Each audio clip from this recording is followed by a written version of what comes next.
Part 4. The Multiverse. Thran Phyrexian War, The Last Days, Battle of Halcyon. All through that black night, Halcite ray cannons sent bolts stabbing out at the circling Thran fleet.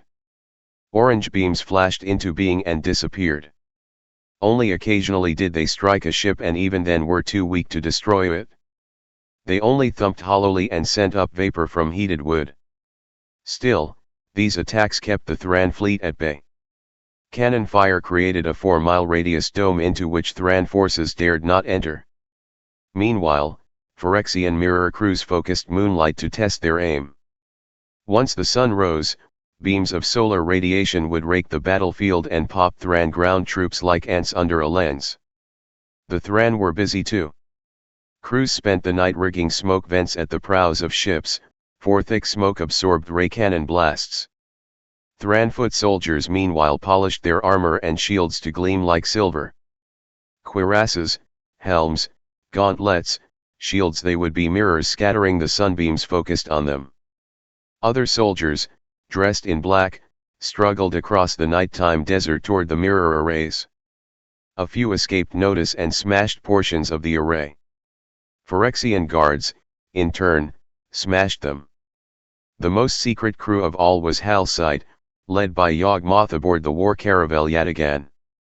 A large ship wreathed in sails, Yatagan circled tightly amid 63 caravels and 12 merchant ships pressed into service. Each was loaded to the deck with bombs. Each carried 3 implosion devices, some with crystals still hot from the monorig forging process. There were also traditional powder bombs in massive supply. Last of all, filling up what space remained, was quarried stone. Even a pebble falling from 4 miles in the air could kill a man. A larger stone could smash the power core of a ship. Yes, 4 miles in the air. No one flew that high. The air there was so thin, men fainted and even died. It was so cold that all exposed skin cracked and froze in a matter of moments. Eyes bulged in their sockets. Brains bulged in their skulls. Madness and death ruled those heights. The Thran fleet would never expect Yawgmoth to rise above his own dome of defense and drop bombs in a ring on them. For 4 hours, Yawgmoth's fleet circled tightly above their bejeweled city. They rose little more than a foot per second. The glow of their engines was masked in bright flashes of cannon fire. The crews were told to stay on deck as long as they could stand it, to breathe deeply and let their bodies adjust to the thinner, colder air as they rose into it. When they could tolerate it no longer, they donned leather jackets and drew the hoods around their faces so that they could rebreathe their own air as much as possible. After that, they garbed themselves in the silver armor of Halcite guards. The form-fitting suits had been modified to squeeze the wearers' legs and force blood up into their brains. The armor also rhythmically compressed and decompressed lungs.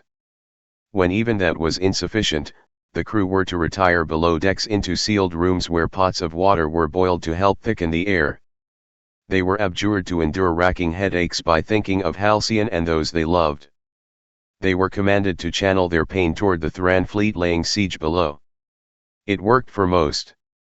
By the time the Phyrexian fleet had reached an altitude of 22,000 feet, only a few hundred crew had fallen unconscious, and only 33 had died.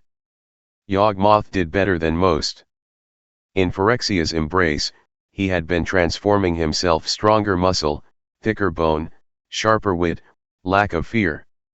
From the flying bridge nestled high beneath the wreathing sails, he relayed his orders through a speaking tube. Command the fleet to fan out in assigned minutes of arc. Across the desert. Sail to assigned coordinates. A flare over Halcyon will mark the 4th watch. In the gloaming dawn. Drop payloads.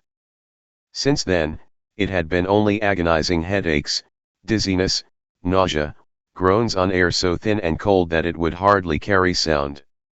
Yawgmoth had stayed on the flying bridge all the while.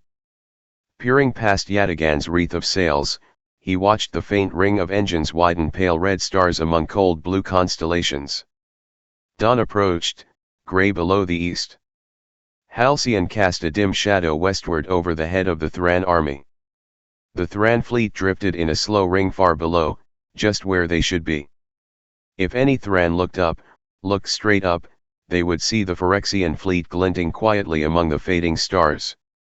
The fourth watch flare appeared over Halcyon. Yawgmoth's crews lifted ramps that held the gleaming implosion bombs. The devices tumbled overboard, one at bow, one at stern, and one amidships. Next, payloads of powder bombs rolled free, and then loads of gravel.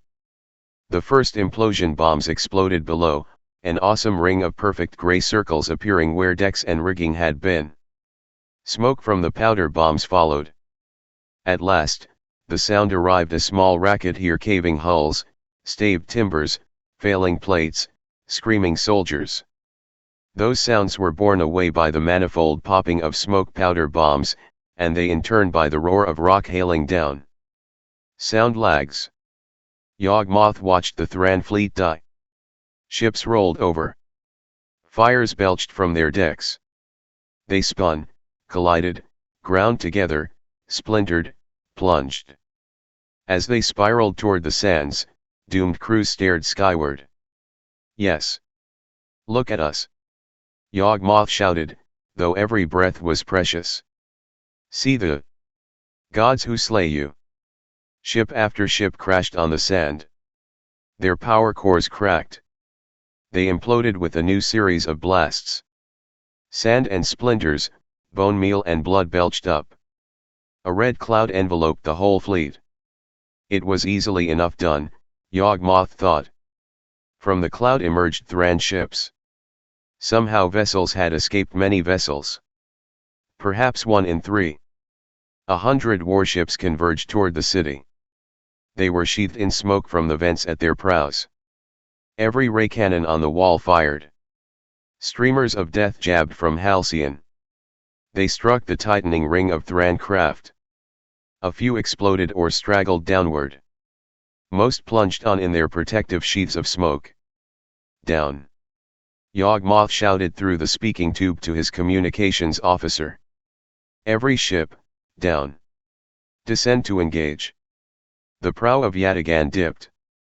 The great caravel creaked in the thin, frigid air as it nosed toward the ground. Seams stressed open. Hisses sounded. Ghosts of steam emerged from the sealed chambers below. The stern pivoted up, and the ship began a heady plunge toward the Thran ships below.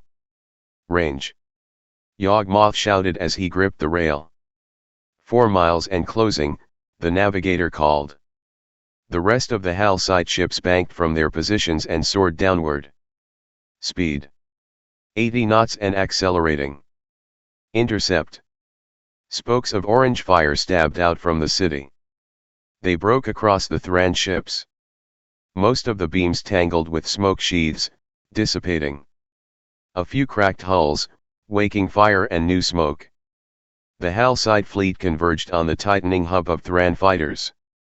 "If they get over the city," Yawgmoth muttered to himself. He shouted. "Time to weapons range. 3 minutes. Increase speed." The engineer's voice came hollowly from below. "I'd have to give the engines full power. Do it. We might not be able to pull up in time." "Do it." Yatagan leapt down toward the Thran ships. "Weapons range? In 30 seconds. Increase speed. Ready bow guns. Fire! Fire!" Twin beams of orange radiance lanced out from the prow. The bolts seemed to struggle to escape the plunging prow. They roared out, twining in air, and fused into one great blast of energy. The bolt neared a Thran ship. A white puff of smoke rose lazily from the craft and spread thickly above it. The shot struck the cloud, sparking and leaping. It punched through the top layer of smoke, but the tiny particles plucked the radiance from the air. With a bright flash, the smoke cloud was spent, and the beam with it. Fire! Again, the bolts jagged out. Again a puff of smoke dissipated them. "That's how it will be then," Yawgmoth thought. His teeth were clenched in an expression half grimace and half grin. That's how it will be, then. Increase speed. Prepare to ram. A hatch flung back. The engineer, a grey-bearded merchant turned warrior, emerged. He stared levelly at Yawgmoth. We will all die. You cannot order this. You are relieved of duty, Yawgmoth said.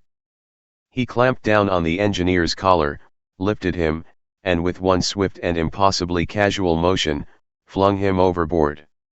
Increase speed. Prepare to ram. Rebek and a passel of goblins sorted among power stones in the monorig's charging chamber. There would be no other orb cracked while the invasion took place. The mirror arrays were needed to burn away Thran ground troops. Perhaps the stone Rebek needed would be in this chamber. No, that's a dodecahedron, she said to the goblin beside her, who held a head-sized stone in his hands. A control stone has to be an icosahedron, 20 sides, not 12. Besides, that one is too small. The goblin casually let the stone drop among the others, scratched his head, and clawed through more shards. The regular solids were the rarest shapes to come from a crystal orb, and large stones were the most rare of all. The floor was filled with pyramids, obelisks, lozenges, and daggers, but there was not a single icosahedron. Sighing, Rebek let her hands flop. Let's try the storage chambers. They wouldn't use a stone like that for an implosion device. Yawgmoth would have kept it aside. The goblins echoed her sighs. Look, I know this is a chore. I know if we get caught, we could be executed as spies, but if we don't do this, the whole city could die. Nodding their scabby heads, the goblins followed her into the dark vastness of the monorig. Rebek led them between smoldering furnaces in the towering darkness. This place had once been her husband's sanctuary. Volcanism and the heat of suns, scuttling goblins and artifact creatures, this place had given birth to every great device in the city and to the Thysis. All the torments Halcyon had begun here, and here all the torments of Halcyon would end. The stone she sought was here somewhere, a control stone that could fly the Thran temple out of this inescapable trap. Rebek fondly patted a goblin on the head. It will be here. We will find it. And I will take you with me. Yatagan fell like a meteor on the Thran corsair. The crew looked cringingly upward. Yatagan struck. Its steel-edged keel clove through rail and deck and hold.